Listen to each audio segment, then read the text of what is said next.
Assalamualaikum. Siz eğitim merkezinde bu bayramda çok oyunlar hem türküler olacak. Misafirler ve balalar kış bayramını karşılayacak. Misafirler ve balalar, aşıksınız bulağa. Oyun kulku isteseniz, buyurunuz bayramga.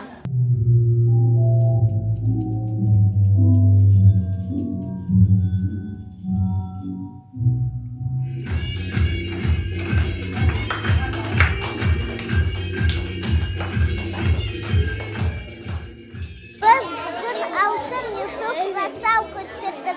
Ben oldum ocağına. Ayşe, kızı. Haydatsın şu. Vakıta kadar babamın saçlarını taramahansın. Bugün masalda ben Dembel Cuma'sını oynadım. Bayramı pek beğendim. Ay senin sakal